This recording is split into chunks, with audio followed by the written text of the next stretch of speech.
xəbərləri Ağdam rayon İcra Hakimiyyətinə istinadən xəbər verir ki, Ağdam rayon İcra Hakimiyyətinin başçısı Vaqif Həsənovun növbəti səyyar qəbul görüşü keçirilib. 17 mart 2025-ci il tarixdə əhalinin problemlərinin yerində öyrənilməsi və həll edilməsi məqsədi ilə Ağdam rayon İcra Hakimiyyətinin başçısı Vaqif Həsənovun rayonun Quzanlı qəsəbəsində səyyar qəbul görüşü keçirilib. Səyyar görüşdə əhalinin narahat edən problemlərin həlli üçün həyata keçirilən tədbirlərdən, infrastrukturun yaxşılaşdırılması istiqamətində görülən işlərdən danışılıb. Qəbulda çıxış edən rayon İcra Hakimiyyətinin başçısı Prezident cənab İlham Əliyevin verdiyi tapşırıqların həyata keçirilməsi, əhalinin problemlərinin öyrənilməsi və operativ həlli üçün keçirilən bu cür görüşlərin önəmli olduğunu qeyd edərək, belə səyyar görüşlərin davamlı olacağını bildirib.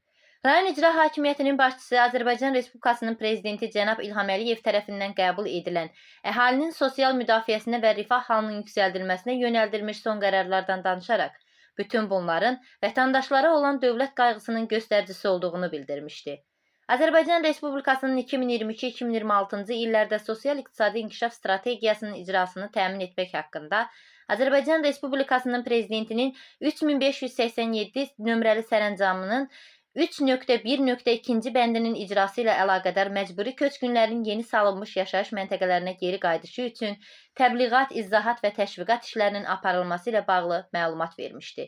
Rayon İcra Hakimiyyətinin başçısı Vaqif Həsənov qəbula gələn vətəndaşların qaldırdıqları məsələlərin bir hissəsini yerində həll edib.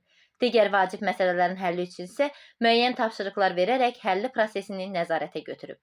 Görüşün sonunda qəbulda iştirak edən sakinlər onlara göstərilən diqqət və qayğıya görə ölkə prezidenti cənab İlham Əliyevə və birinci vitse-prezident Mehriban xanım Əliyevaya öz minnətdarlıqlarını bildirmişlər. Polad Rüstəmli, Şəbnəm Aslanlı, Ağdam.